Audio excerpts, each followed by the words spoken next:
Subscribe to Successes and press the bell icon to get all the latest videos. नमस्कार, सत श्री अकाल, आदाब, hello, हाय, केम छो, कैसे हो आप सभी लोग। मेरा नाम है शिवम गुप्ता, आप देख रहे हो सक्सेसीज और आज हम स्टार्ट करने वाले हैं हमारा कंटिन्यूड टॉपिक जिसका नाम है प्रॉपर्टीज ऑफ प्योर सब्सटेंस। दोस्तों, कल हमने सीखा कि किस तरीके से सॉलिड और लिक्विड और गैस का ट्रांसफॉर्मेशन होता है, किस तरीके से टेम्परेचर और एंट्रोपी ग्राफ में हम सैचुरेटेड कर्व बनाते हैं, सैचुरेशन कर्व बनाते हैं, saturated liquid line, saturated vapour line, critical point, ये सारी चीज़ें देखी थी। आज हम लोगों ने सीखना था कि क्या होता है ग्राइनेस फ्रैक्शन। अब देखो, मैं सिर्फ ग्राइनेस फ्रैक्शन क्यों बोल रहा हूँ। ग्राइनेस फ्रैक्शन दो तरीके का हो सकता है, ग्राइनेस फ्रैक्शन ऑफ वाटर या ग्राइनेस फ्रैक्शन ऑफ स्टीम या फिर वेपर, आप कुछ भी कह सकते हो, है ना। देखो, मैं आपको ये चीज़ भी सिखाऊंगा कि वेपर और स्टीम में क्या अंतर है, याद दिलाना। तो ये सारी चीज़ें करने के लिए सबसे पहले होता है ग्राइनेस फ्रैक्शन क्या होता है। तो चलिए दोस्तों, देखते हैं ग्राइनेस फ्रैक्शन क्या है और उसका इस्तेमाल हम कहाँ करते हैं। तो पहले अपन टॉपिक डाल लेते हैं ग्राइनेस फ्रैक्शन। जल्दी जल्दी पढ़ेंगे, जल्दी जल्दी सीखेंगे। अब जल्दी का मतलब ये नहीं है कि समझना है, समझ सारी चीज़ें आएंगी, इसकी गारंटी मेरी है। बस सीखते जाओ, देखते जाओ और करते जाओ, ठीक है। अब देखो, ग्राइनेस फ्रैक्शन की हम बात कर रहे हैं तो सबसे पहली चीज़, ग्राइनेस फ्रैक्शन आया कहाँ से, इसका मतलब क्या है, ये सारी चीज़ें समझते हैं। ग्राइनेस का मतलब क्या है, जिस तरीके से सूखा नहीं पड़ जाता है, बड़ा ऊ, है ना, सूखा, जिस तरीके से सूखा पड़ जाता है ना, तो ये जो सूखा पड़ रहा है पानी में भी है। जब हम स्टीम बनाते हैं, स्टीम, वेपर की बात करो या स्टीम की बात करो, बात तो एक ही है। समझाऊंगा किस तरीके से स्टीम और वेपर में क्या डिफरेंस है, ये भी बताऊंगा। जब हम स्टीम की बात करते हैं तो स्टीम में क्या होता है, स्टीम में वाटर वेपर होते हैं, वाटर वेपर होता है और ड्रॉपलेट्स होती हैं, वाटर वेपर, और आप प्योर गैस बोल सकते हो। गैस, ये जो मैंने गैस बोला है ये प्योर स्टीम है, सुपर हीटेड स्टीम है, सुपर हीटेड स्टीम जिसमें वाटर का कोई भी ड्रॉपलेट नहीं हो, जिसे हम सुपर हीटेड स्टीम कह सकते हैं। तो अब देखो, पानी से ही तो भाई साहब वेपर बन रहा है, पानी से ही तो स्टीम बन रही है, तो पानी तो कहीं ना कहीं आएगा, लेकिन उसका हम जब टेम्परेचर बहुत ज़्यादा बढ़ा देते हैं तो जो लिक्विड कंटेंट है वो कम हो जाता है स्टीम से, या फिर आप ये कह सकते हो कि स्टीम से जो वेपर की मात्रा है वो कम होने लग जाती है, और वही चीज़ आपका ग्राइनेस फ्रैक्शन में आ जाता है। दूसरी चीज़ ऐसे समझो, ये हमारा सैचुरेशन कर्व था, ठीक है, ये क्या था आपका क्रिटिकल पॉइंट CP। यहाँ पे क्या बन रही है, स्टीम, या फिर इसे आप वेपर बोल सकते हो, और इसे क्या बोलते हैं अपन, लिक्विड। देखो, यहाँ पे मैंने क्या कहा था, इस वाली लाइन में आपको कोई भी वाटर नहीं मिलेगा, इस वाली लाइन में आपको सिर्फ और सिर्फ स्टीम मिलेगी, वेपर मिलेंगी, और इस वाली लाइन में आपको सिर्फ वाटर मिलेगा, कोई वेपर नहीं मिलेगा। तो अब ड्राइनेस फ्रैक्शन की अगर मैं बात करूं तो कहने का मतलब क्या है कि किसी स्टीम में कितनी ड्राइनेस है या फिर किसी स्टीम में कितनी वेटनेस है, इसके बारे में कौन बता रहा है आपको, ड्राइनेस फ्रैक्शन बता रहा है। अब ड्राइनेस फ्रैक्शन को हम डिनोट करते हैं X से, ठीक है। अब देखो, अगर मैं ग्राइनेस फ्रैक्शन की बात करूं कि मतलब कितना ड्राई है, तो देखो ये जो लिक्विड लाइन है, ये लिक्विड लाइन, इसमें क्या ड्राइनेस मिलेगी। भाई साहब, आप बोलोगे सर मजाक कर रहे हो क्या, लिक्विड लाइन में आपको ग्राइनेस कहाँ से मिलेगी। मैं कहा बिल्कुल सही बात है, ग्राइनेस नहीं मिलेगी तो क्या मैं X की वैल्यू 0 लिख सकता हूँ, X की वैल्यू 0 लिख दूँ मैं यहाँ पे, ये वाले में X इक्वल्स टू 0। मान लो मैंने एक ऐसा सैचुरेशन कर्व बनाया, ये मैं बीच में ही बना रहा हूँ वेट रीजन में, ये देखो मैं वेपर के करीब बन जा रहा हूँ। तो अब जैसे मैंने यहाँ से बनाया तो ये क्या है, X के करीब है, मतलब लिक्विड X इक्वल्स टू 0 के करीब है, तो क्या है 0.1 हो सकता है, ये 0.2 हो सकता है। अब देखो, जिस तरीके से मैं आगे बढ़ता जा रहा हूँ 0.3, ये 0.9, और ये फाइनली कितना हो जाएगा 1। ग्राइनेस फ्रैक्शन की जब मैं बात करता हूं तो इसे हम परसेंटेज में भी देखते हैं। किस में देखते हैं, परसेंटेज में, और परसेंटेज आपका 0 से लेकर के मैक्सिमम कहां तक हो सकता है, 100% तक। इसलिए ग्राइनेस फ्रैक्शन 0 से 1 तक जाता है, ना कि 2, 3, 4, 5, 6 तक। सिर्फ 0 से 1 जाएगा, उससे आगे नहीं जाएगा। और ग्राइनेस फ्रैक्शन को आप परसेंटेज में ले सकते हो, जैसे कि 0.7 लिखा हुआ है तो आप उसे 70% भी बोल सकते हो, याद रखना, ठीक है। ये था ग्राइनेस फ्रैक्शन। अब आता है सर जी फॉर्मूला बताइए, फॉर्मूला क्या होता है। तो देखिए दोस्तों, मैं आपको फॉर्मूला दिखा रहा हूँ, किस तरीके से बताऊंगा कि क्या होता है, और फिर उसके बाद मैं आपको दिखाता हूँ ग्राइनेस फ्रैक्शन की वैल्यू कैसे निकालते हैं, ठीक है मेरे भाई।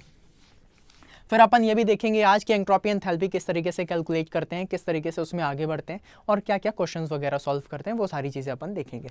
तो सबसे पहले देखते हैं कि ग्राइनेस फ्रैक्शन का फॉर्मूला क्या होता है। देखो ग्राइनस फ्रैक्शन का क्या होता है, एक्स से डिनोट करते हैं और ये क्या जाता है 0 से 1 तक जाता है। ये सारी चीज़ें लिख लो। परसेंटेज में होगा तो 0 से 100% तक जाएगा। ठीक है, अब ये सारी चीज़ें होने के बाद फाइनली आता है कि होता क्या है। ठीक है, तो ग्राइनस फ्रैक्शन होता है मास of vapour upon mass of vapour plus mass of liquid. ये हम किसकी बात कर रहे हैं, किसी की स्टीम की बात कर रहे हैं। Dryness fraction is the ratio of mass of vapour available in the steam is proportional to mass of vapour plus mass of liquid, that is total. भाई साहब कितना वेपर है कितना लिक्विड है, उसमें कितना वेपर मिल रहा है, लिक्विड और वेपर में। यार देखो एक चीज़ बताओ, एक ये है, ठीक है, ये यहाँ पे वेपर भी बन रही है, यहाँ पे हल्का हल्का पानी भी की ड्रॉपलेट्स है। अब इसको मुझे निकालना है, तो मैंने कहा इसमें मास ऑफ वेपर कितना है इस मिक्सचर में। अब ये मिक्सचर क्या कहलाएगा, mixture mass of vapour plus mass of liquid का ही तो है। तो जो ग्राइनस फ्रैक्शन होता है आपका वो क्या होता है, ग्राइनस फ्रैक्शन होता है मास of vapour upon mass of vapour plus mass of liquid. इसको याद रखिएगा, इससे बहुत सारे क्वेश्चंस पूछे जाते हैं। अगर मैं बोलूं कि x की वैल्यू 0 है तो मैं किसकी बात कर रहा हूं, मैं किसकी बात कर रहा हूं, मैं सैचुरेटेड लिक्विड लाइन की बात कर रहा हूं, सैचुरेटेड लिक्विड लाइन की बात कर रहा हूं। ठीक है, अगर मैं आपसे बोल दूं x की वैल्यू 1 है तो मैं किसकी बात कर रहा हूं, मैं सैचुरेटेड वेपर लाइन की बात कर रहा हूं।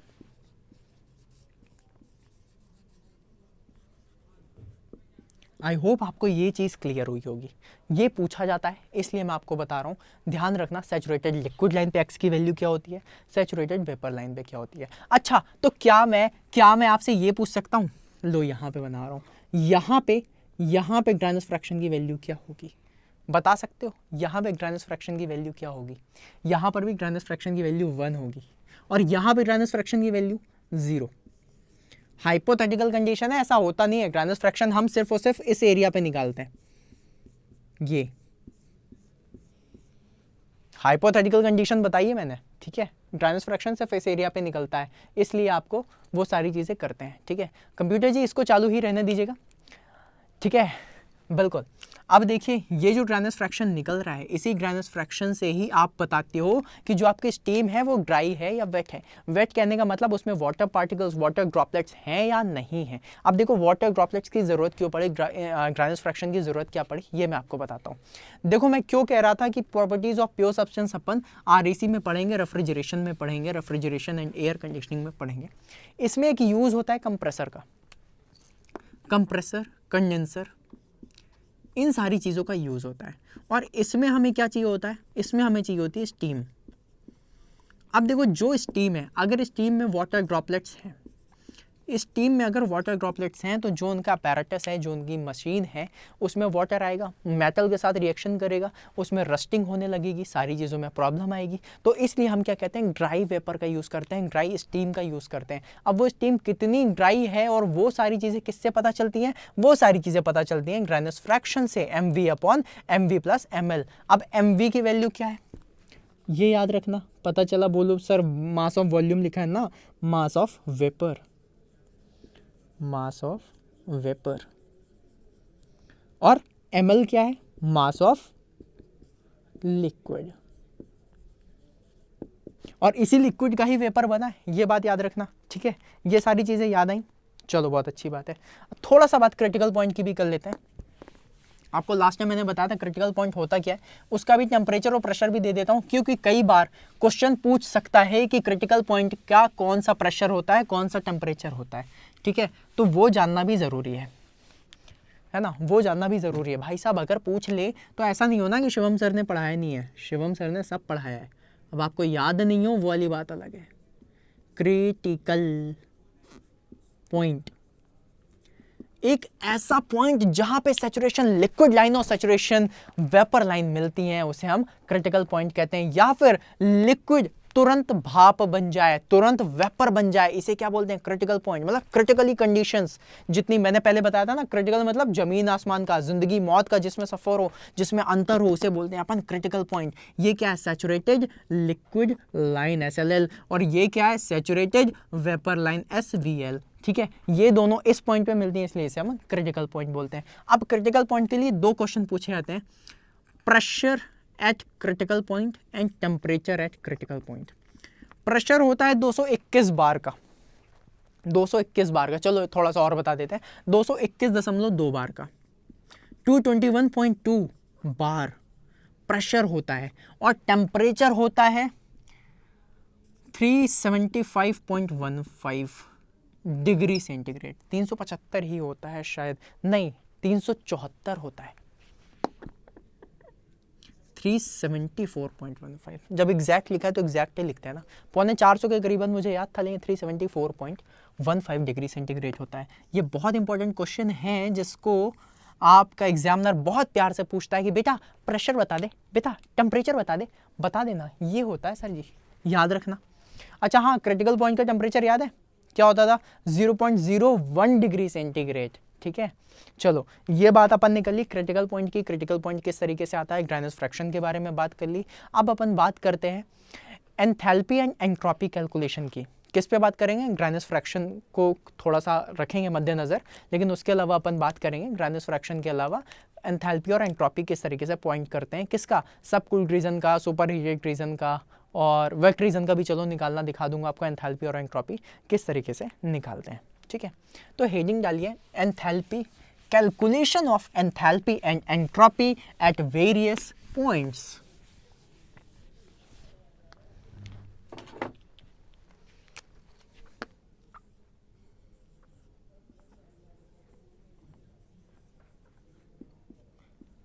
Calculation of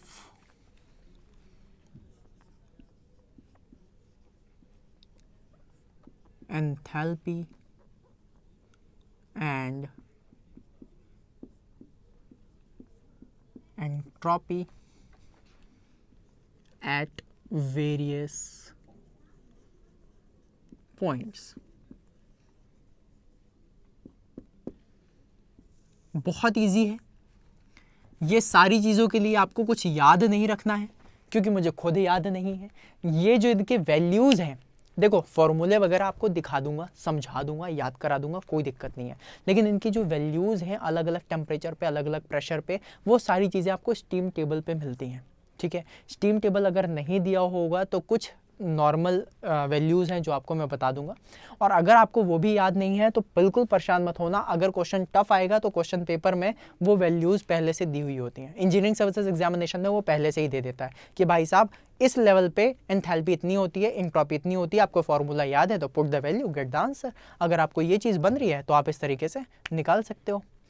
तो दोस्तों बस इसी तरीके से आपको ये सारी चीज़ें निकालनी है। तो चलिए दोस्तों, अभी अपन सीखने वाले हैं calculation of enthalpy and entropy at various points. तो अगर अपन को calculation of enthalpy and entropy at various points देखना है तो सबसे पहले अपन क्या देखेंगे कि कौन कौन से पॉइंट्स होते हैं। तो कौन कौन से पॉइंट्स के लिए अपन को क्या बनाना पड़ेगा? अपन को बनाना पड़ेगा ग्राफ। तो चलिए ग्राफ बनाते हैं।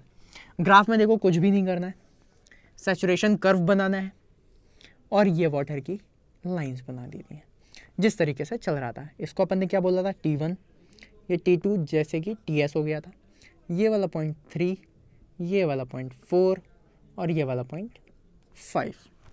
ठीक है, अब देखो ये वाली जो लाइन है, ये वाली लाइन TS लाइन थी, सैचुरेशन टेम्परेचर की, याद है? इसमें कोई दिक्कत, कोई तकलीफ, कोई परेशानी नहीं होगी आप लोगों को बस। अच्छा यहाँ पे T और S लिख दूँ वरना कंफ्यूज ना हो जाना। ठीक है, अब देखो अपन को एंथैल्पी निकालनी है। सबसे पहले हम जाएंगे एंथैल्पी में। एंथैल्पी क्या होती है? अब ये मत करने लग जाना कि सर जी जो एंथैल्पी निकाली थी heat capacity of this and that and that. ना ना ना, सुनो, कुछ चीज़ें हैं मैं यहाँ पे वो करूँगा, आपको सिखाऊंगा और आपको उस तरीके से निकालना है। देखो ये जो लाइन है इसे अपन बोलते हैं लिक्विड लाइन, और लिक्विड को इंग्लिश में क्या बोलते हैं? फ्लूइड। और फ्लूइड बोलते हैं तो इसे हम डिनोट करेंगे F से। और ये जो लाइन है इसे हम बोलते हैं गैस, तो इसे हम डिनोट करेंगे G से। ये दो चीज़ें याद रखना। ठीक है, अब जो भी चीज़ मैं लिखूंगा मैं इसको मद्देनज़र रखते हुए लिखूंगा। जैसे कि मुझे H4 लिखना है तो मैं क्या लिखूंगा? HG। और अगर मुझे लिखना है H2 तो मैं क्या लिखूंगा? HF। ये बात ठीक है? ठीक है, समझ आई? बस इसी तरीके से करना है और अपन को आंसर निकालना है, ठीक है। तो देखो सबसे पहले कौन सा रीजन लूं? सबसे पहले मैं रीजन लूंगा वेट रीजन। वेट रीजन ले लूं, कोई दिक्कत, कोई परेशानी, कोई तकलीफ नहीं है। चलो, एंथैल्पी एट वेट रीजन।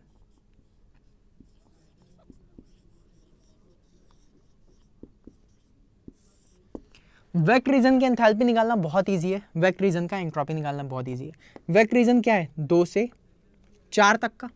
तो यहाँ पे क्या है? Hg, H4 को क्या मैं बोलूँगा? Hg, और ये क्या है? HF, फ्लूइड का। तो जो मुझे निकालना है, तो क्या मैं वेट रीजन में एंथैल्पी ऑफ HFG बोल सकता हूँ? F2G जा रहा है HFG, और वो क्या होगा? Hg minus HF। बस इस तरीके से निकाल दो, आपका वेट रीजन की एंथैल्पी आ गई। ये बात समझ आई? ये बात समझ आई कि नहीं आई? बताओ। बिल्कुल आ गई होगी, इसमें कुछ करना ही नहीं था। अब देखो एंट्रोपी दिखाता हूँ, वेट रीजन में एंट्रोपी दिखाऊंगा। एंट्रोपी,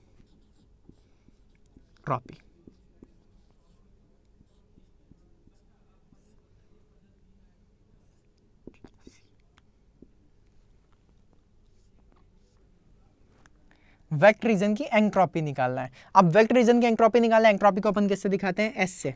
तो SFG बोल सकता हूँ, SFG, FG ये निकालना है। तो ये क्या हो जाएगी? SG minus SF। बस इतना सा करना था, इतने में आपके आंसर आ जाने। अब देखो आप कहोगे सर ये बात तो आपने सही बोली, लेकिन इसमें और भी कई सारे फॉर्मूले एंट्रोपी को निकालने के लिए आ जाते हैं। कोई बात नहीं, मैं अभी दिखा रहा हूँ। देखो ये वाला जो पॉइंट है, इसमें क्या हो रहा है? इसमें टेम्परेचर चेंज ना हो करके इसमें आपका फेज चेंज हो रहा है। लिक्विड से क्या बन रहा है? लिक्विड से आपका वेपर बन रहा है। फेज चेंज हो रहा है, टेम्परेचर सेम है। समझ रहे हो? देख रहे हो ना, टेम्परेचर सेम है। 100 डिग्री सेंटीग्रेड की लिक्विड से 100 डिग्री सेंटीग्रेड की वेपर बन रही है। तो क्या मैं इसे लेटेंट हीट बोल सकता हूँ? लेटेंट हीट ऑफ वेपराइजेशन बोलते हैं, बट मैं सिर्फ लेटेंट हीट रखूंगा, डिवाइडेड बाई टी सैचुरेशन। यार देखो एंट्रोपी क्या होती है? एंट्रोपी मैंने बताया ना, डेल्टा क्यू बाई टी होती है। याद करो, एंट्रोपी होती है delta Q by T. Latent heat क्या है? क्यू ही तो है लेटेंट हीट जिसे बोलते हैं, क्यू बाई टी। तो ये निकल गया, इस तरीके से भी निकाल सकते हो। अब देखो एंथैल्पी को क्या बोलते हैं? इस एंथैल्पी को heat capacity. Heat capacity Q दिया हुआ है, टेम्परेचर से डिवाइड कर दो। तो क्या मैं HFG divided by T saturation नहीं कर सकता? बिल्कुल कर सकता हूं। तो अगर आपको एंट्रोपी निकालनी हो तो या तो SG माइनस SF कर दो, यहाँ का SG पता होगा, यहाँ का SF पता होगा, डायरेक्ट माइनस कर दो, आ जाएगा। अगर किसी ने लेटेंट हीट दे दिया, लेटेंट हीट ऑफ वेपराइजेशन दे दिया, और उसके बाद आपको टी सैचुरेशन टेम्परेचर तो पता ही होगा, निकाल दो, आंसर आ जाएगा। नहीं दिया है, अगर आपको HFG दे दिया, मतलब एंथैल्पी एट वेट रीजन दे दिया, टी सैचुरेशन से डिवाइड कर दो, एंट्रोपी एट वेट रीजन आ जाएगी। चार फॉर्मूले बता दिए मैंने। इस तरीके से करते जाओ, आता जाएगा। लेकिन देख रहे हो कितना इजी है, कितना इजी है। इस तरीके से करो, आपके आंसर्स आएंगे। ठीक है, कोई दिक्कत हो, कोई परेशानी हो तो बोलते रहना, कोई भी तकलीफ हो, कोई भी परेशानी हो तो बोलते रहना। चलो अब आपको कुछ अच्छी चीज़ें दिखाते हैं। अब आपको सुपर कूल्ड रीजन और सुपर हीटेड रीजन में लेकर के जाते हैं।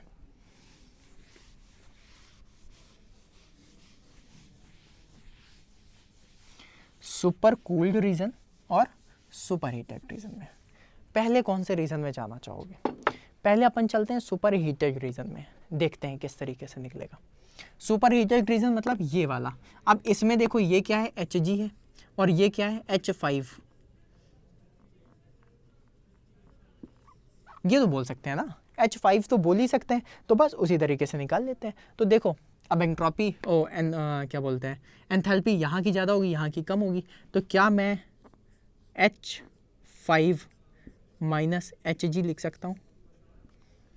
H5 माइनस Hg, बताओ लिख सकता हूँ? बिल्कुल लिख सकता हूँ। अगर मैंने ये चीज़ लिखी तो इसको मैं किस तरीके से लिखूंगा? अच्छा हाँ, एंट्रोपी का फॉर्मूला याद है? क्या था? H का फॉर्मूला Cp डेल्टा टी, याद करो, mCp delta T, constant pressure पे जो निकालते थे। तो बस यही करना है, Cp constant pressure at of vapour, water vapour, into delta T temperature, ये क्या दिया हुआ है? T5।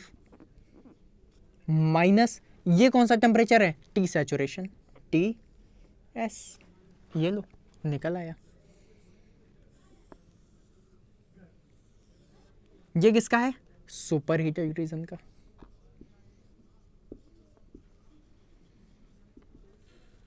सुपर हीटेड रीजन, ठीक है। अब देखो, अब एक चीज़ और दिखाते हैं, H5 minus H G equals to CPV T5 minus TS। अब अगर आपसे कह दे सुपर कूल्ड रीजन का, मेरे भाई फिर से बता सकते हो, अब अपने आप लिखना, ठीक है। देखो सुपर कूल्ड रीजन मतलब TS माइनस T1, यहाँ पे क्या लिखोगे, TS माइनस T1। CP अब किसका आ जाएगा, CP वेपर का, लिक्विड का, लिक्विड का, और ये वैल्यू क्या होगी, HG नहीं HF minus H1, HF minus H1। ये लो, देख रहे हो कितना इजी तरीके से लिख दिया मैंने, इसी तरीके से इसको छाप दिया। और ये क्या है, super cooled region, super cooled region. Enthalpy की बात की है मैंने, और एंथैल्पी कैसे होता था, H equals to CP delta T से, बस वही निकाल दिया, H5 minus H G equals to CPV T5 minus TS। और इसमें क्या, HF minus H1 equals to CPL, L for अरे लड्डू नहीं भाई, लिक्विड, लिक्विड का निकालना है, TS माइनस T1, ठीक है। ये क्या है, सुपर कूल्ड रीजन का। ये दोनों चीज़ें समझ आई।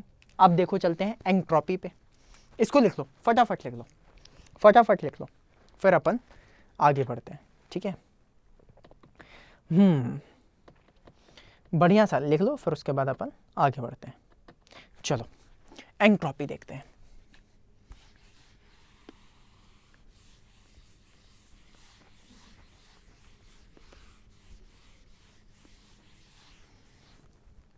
अच्छा, एंट्रोपी का भी फॉर्मूला आपको याद होगा, डेल्टा एस का फॉर्मूला याद करो, CP, अरे CP लॉन नहीं था, CP lawn T2 by T1 या फिर T1 बाई T2, ये क्या था, T हायर लिख देता हूँ, T higher minus upon T lower, यही करते थे, यही करते थे, याद करो, यही करते थे, है ना। बस यही करना आपको। देखो जैसे अपन बात करें एंट्रोपी की, एंट्रोपी की, तो एंट्रोपी में अपन क्या चलें, सुपर हीटेड में चलते हैं पहले, सुपर हीटेड, हीटेड रीजन, ठीक है। अगर मैं सुपर हीटेड रीजन की बात कर रहा हूं तो ये यहां पे क्या हो जाएगा, अब H की जगह अब S लेंगे, ठीक है। तो यहां S5 माइनस SG,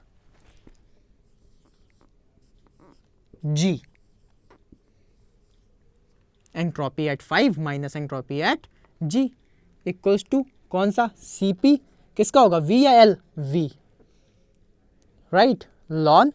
अब ज्यादा कौन सा होगा, ज्यादा कौन सा होगा, ज्यादा T5 होगा, T हायर, तो T5 divided by T saturation. ये लो, ये क्या हो गया, सुपर हीटेड का। अब अगर सुपर कूल्ड की बात कर रहे हैं तो क्या हो जाएगा, S ऑफ F minus S1 minus S1 equals to CP of किसका, लिक्विड, L, लिक्विड, लॉन। अब क्या होगा, ज्यादा क्या है, T saturation divided by T1, ये लो। अब ये जो मैंने लिखा है ये किसका है, सुपर कूल्ड रीजन का।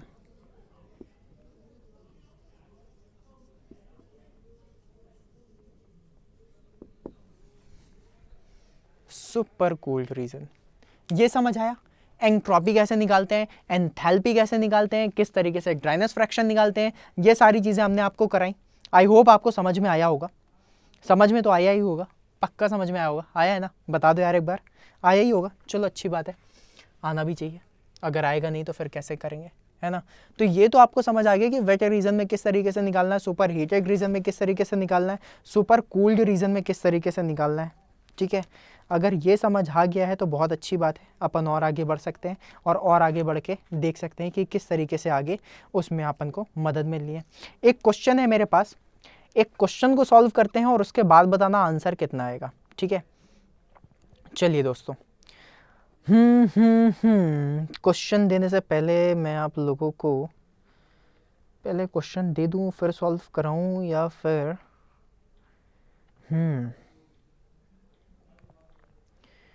चलिए एक क्वेश्चन देता हूं पहले, फिर पूछते हैं कि आपसे इसका आंसर कितना होगा।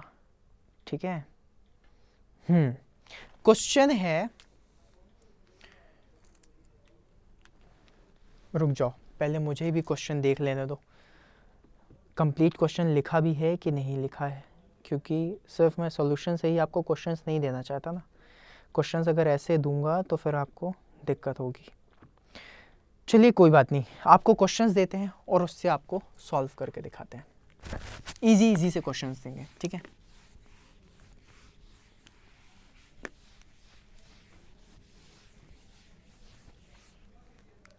पहला question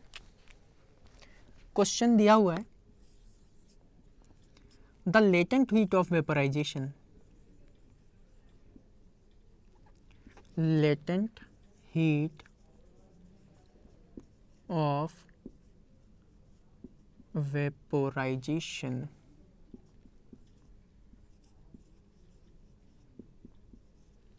the latent heat of vaporization।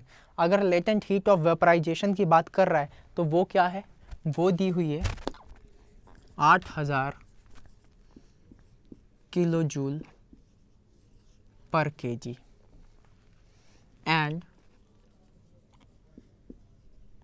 the saturation temperature is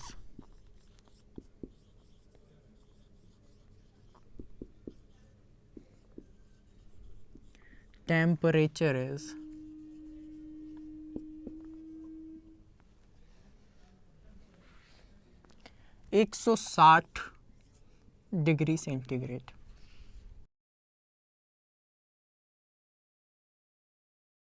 Find first the entropy change at wet region, the entropy change at wet region,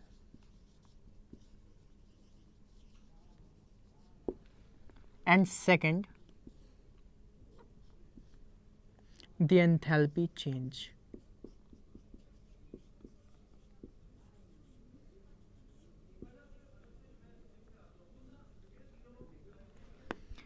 देखो मेरे भाई, अगर आपको इस तरीके का क्वेश्चन दे तो आपको घबराना नहीं है। देखो इतना इजी क्वेश्चन कि आप देख करके ही आंसर दे सकते हो। द एंथैल्पी चेंज की बात कर रहा है, और मैंने आपको क्या बताया था, लेटेंट हीट ऑफ वेपराइजेशन मतलब ये वाला एरिया जो है यही तो है आपका एंथैल्पी चेंज। तो क्या मैं डायरेक्ट एंथैल्पी चेंज की वैल्यू 8000 किलो जूल पर केजी नहीं लिख सकता? बिल्कुल लिख सकता हूं।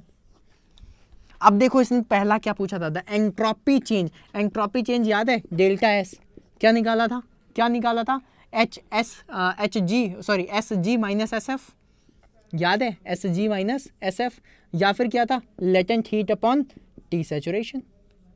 लेटेंट हीट क्या दी हुई है 8000, सैचुरेशन कितना दिया हुआ है 160, 0 से 0 काटो, 16 1 जा 16, 16 5 जा 50, कितना आ गया 50।